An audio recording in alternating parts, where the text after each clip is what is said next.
Hello ladies and gentlemen, MarauderEX here back with more Let's Play Shining Force 3, and so I did some stuff off screen. I sold the dark matter, so I don't have that anymore, and I got a goddess tier. So the armor shop, the guy that sells us the accessories, one of his haggles apparently is a goddess tier. And I've seen that on various guides, but I've just never been able to get him to do it, so I just figured it was a eh. But yeah, just right off the bat, he gave it to me this time. So, what we have on everyone, we have the life ring on Symbios, which I might move to Julian here soon, because there is an item duplication kind of glitch. I might take advantage of that. I don't know. But life ring and sword on Symbios, we got the new dagger, we've got the brain food, which I need to use on someone, we've got defensive bracer on Danteres, defensive on Mascarin, we've got the Gale ring on Grace, loincloth on Hayward, Obright got an offensive bracer, Irene got an offensive bracer, Julian has the protect ring, Sybil, we bought the silver ring, which is defense +2, luck +1, and that gives her just a little bit more defense than Danteres, but it's mostly because she's got a couple less HP, so I figure that'll help balance things out, since Eldar, we kept the power undies on Eldar. I figure she's mobile, so on the off chance that she does get attacked, maybe this will help, you know, her do a little bit extra damage elsewhere. We've got the Elbasim Orb on Khan, and a defensive bracer on Noon. So, that's it. Now we are going to leave town, and anytime we leave town, we get into a fight, because we don't get to explore the world, we only get to explore villages and towns. So, anytime you leave a town like this, expect to get into a fight on the world map, because we don't get to... That's the one thing I don't like about this, is Shining Force 2, we could explore the world map. Shining Force 3, we don't get to, because, yeah. So, once we cross the bridge, we will be in Baron Province.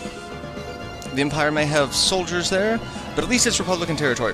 Remember the very beginning of the game, we heard that there were, you know, food issues in Baron, so they had to call for aid, and the Empire came in and didn't leave. And of course, ...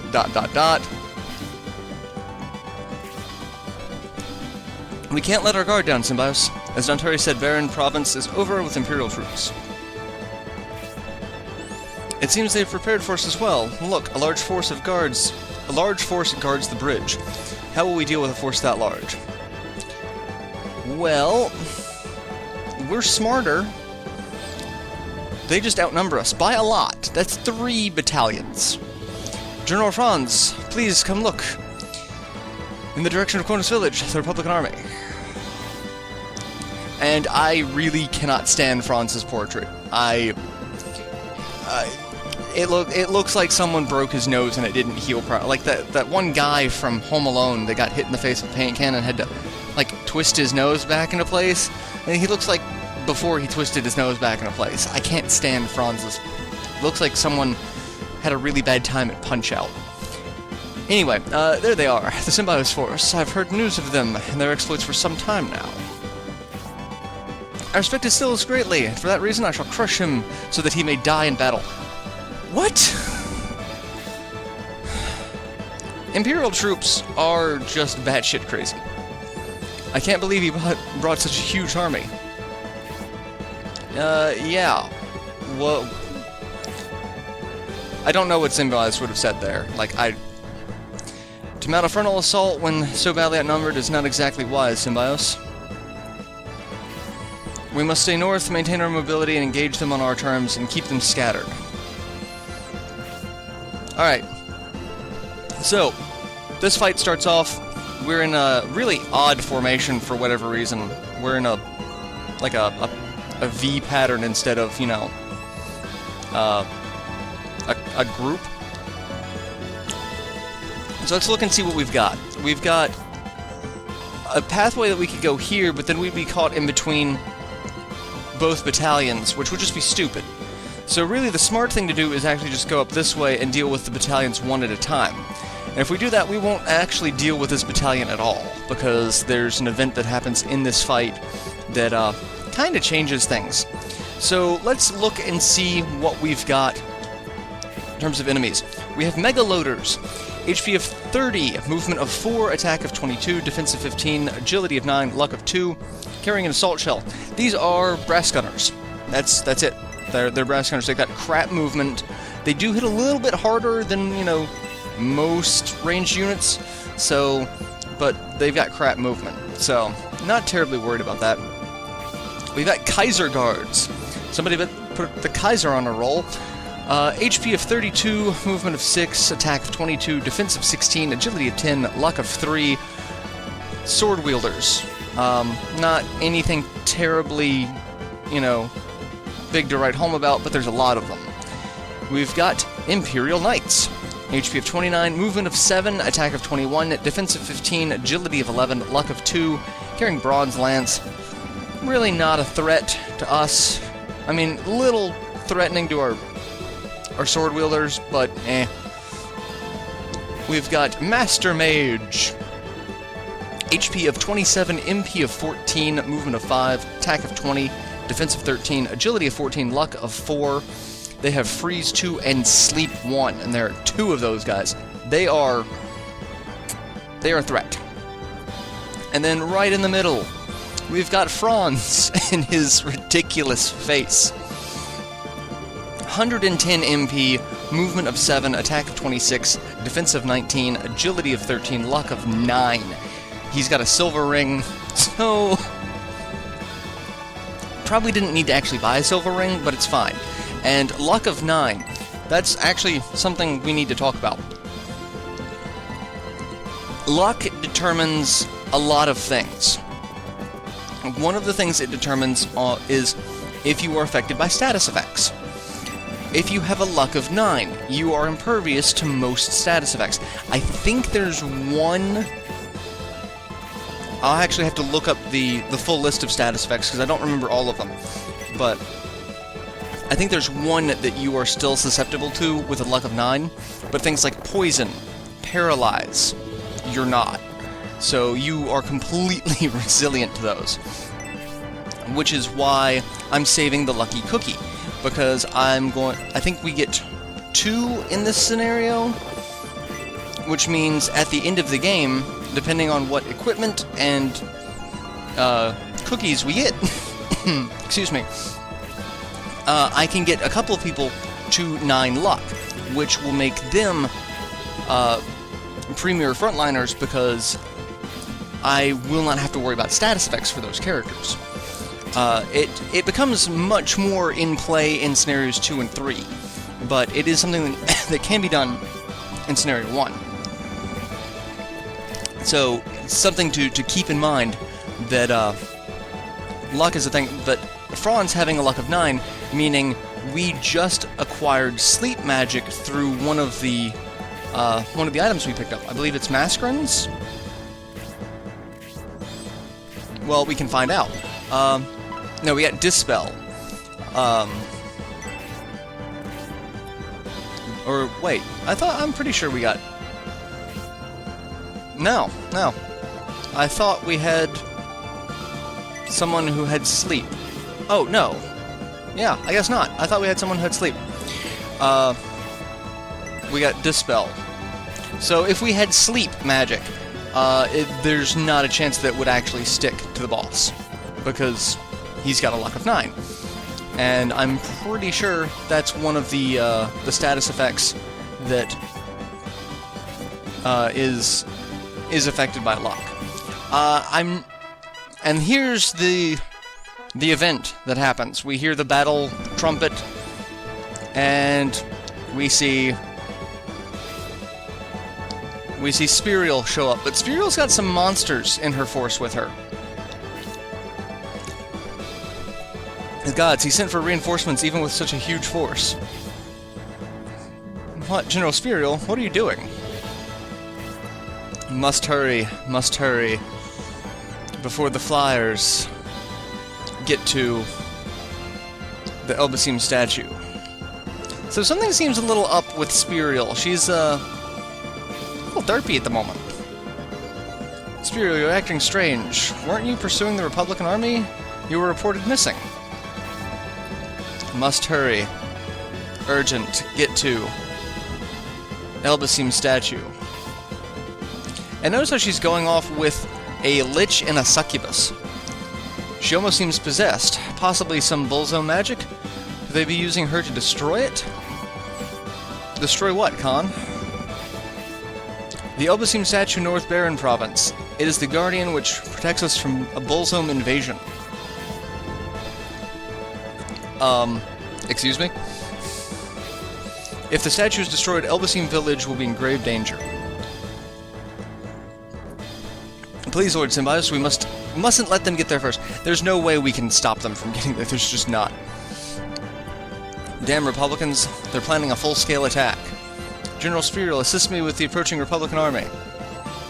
Alright, so what happens now is, this new force, led by Spiriel, has White Knights, HP of 32, movement of 6, attack of 24, defense of 20, agility of 13, luck of 3, Succubus that we've already seen, Lich that we've already seen, and then Spiriel herself, with 120 HP, movement of 6, attack of 30, defense of 22, agility of 15, luck of 5, carrying a heavy halberd and power on these. We're not actually going to engage those three. They are going to make a beeline for the bridge and escape. Or they're gonna leave. These guys, however, we will actually probably encounter, because they're gonna start beating the crap out of Franz's army and just kind of work their way over here and fight their way through the bridge. And it's Spiriel's army versus Franz's army versus us. So it's a battle on 3 sides. So yeah, it becomes really entertaining to deal with this. So we're gonna, like I said, we're probably gonna kill some of the White Knights before they get to cross the bridge, but we will most likely not be able to encounter Spiriel. I did a little bit of power leveling, but not enough power leveling to get to that. So we've got the White Knights and the Kaiser Guards fighting themselves. I don't think the Kaiser Guards will fight back. I think the White Knights will just start tearing into these guys. But they will completely decimate that battalion over there, so we don't need to worry about that. We don't even really have to fight the Kaiser Guards if we don't want to. I mean, I'm going to, just for some extra XP. But it's not something that's necessary, so. Alright. So, they're just going to move forward. We're going to move forward. I'm going to try to stick to safe terrain as much as possible. I do need to make sure I be careful and keep my flyer, because I have a flyer. I've got Eldar, and I need to keep them away from that ranged unit, because I keep forgetting about that. Because this is really one of the first fights in a while that we've had to deal with ranged units, especially since we've gotten our flying unit. So just remember, the weapon strength system is a thing. So, and there goes Spiriel. She will just kind of move on her own, kind of like how the Benetrim imposter moved. They don't really follow like an actual movement turn, they just kind of do whatever the hell they want, which kind of sucks, because that guarantees there's no way to actually catch up to them. But I've seen some interesting things done in this game with abusing, I guess it would be a Game Shark type thing, or using the emulator to adjust like the hex editor and change stats and whatnot, just to see what people could do and what's available. So like in instances like that, some fights the enemy is there on the map, but they are not targetable. So I've seen people like increase their movement so that they could get across the map to try things like this out. And I've not seen one for this fight, but I'm curious to where if spiriel would be targetable in this fight. I would imagine not, because the Elbasim statue fight is scripted, so that's something that I believe has to happen. So, because I don't think it's possible to save the Elbasim statue, because I'm pretty sure that's a scripted fight, and it's one of those things that's supposed to happen. It's supposed to be destroyed, kind of like how in Shining Force 2, when Volcanon rescinds his protection from the people on the ground, all of the enemies start getting way more powerful, and you know you've hit that section of the game. It's the same mechanic here. After the Elbasim statue fight, the enemies become considerably more powerful. So... Oh, and one pointed... Really? Okay. I'm not gonna question it, but... whatever. So... Sure. And you're gonna attack. That's fine. And Danterius is gonna counter and do a ton of damage to you. Whatever. I'm sure.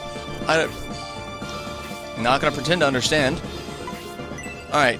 Yeah, I can kind of see that one. And 1 damage. I'm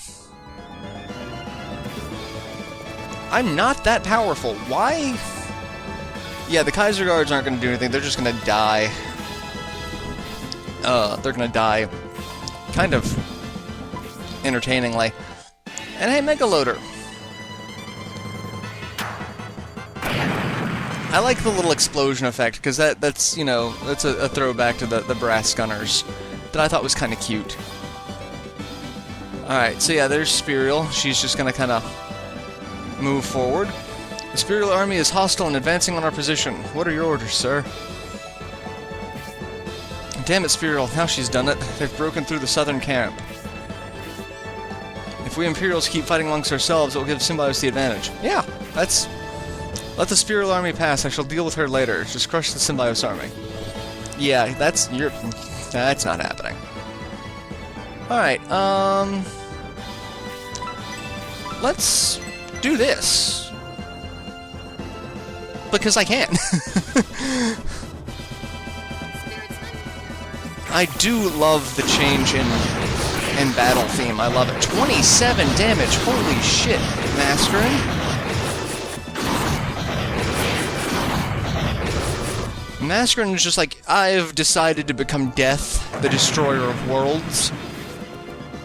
And I want nothing to do with your bullshit. Alright, so Eldar, take out your biggest threat. There we go. 14 damage. I'm not supposed to be this powerful. Why am I this powerful? This is not making sense to me. I don't get this. I don't need to heal. I don't need to heal yet. We'll put her there. She doesn't need to do anything. She's fine.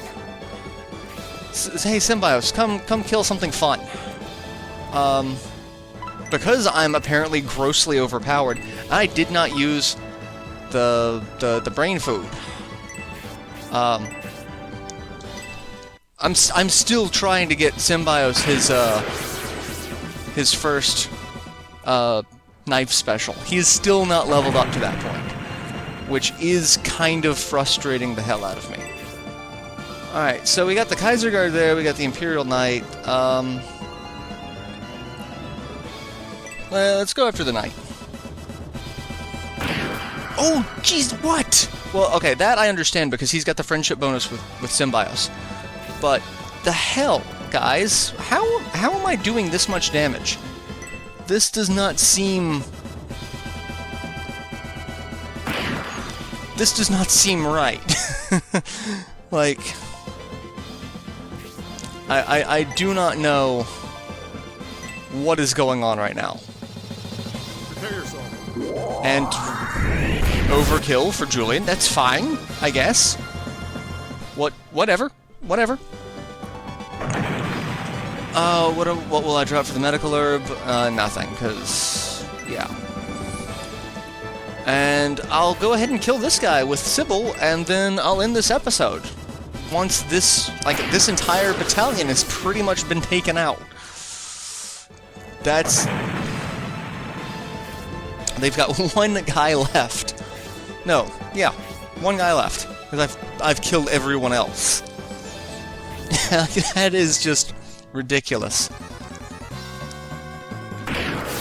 And now that battalion's gonna die because the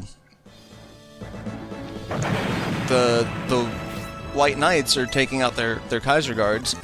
But I mean, it's taken them, like, it takes them 3 attacks to kill someone, even with critical hits. Like, I basically took out their entire force in, like, an attack round. It's taken them a couple of turns. Wow, holy slowdown, Batman. That's... Alright, they're taking a while to kill these guys. And I'm just, like, mowing through them like I am a John Deere mower, and they are slightly over tall grass. Like, this is... Alright, so O'Bright gets to start off, so I'll go ahead and end this episode here. I'll see you guys in the next installment. So, till then, later everyone.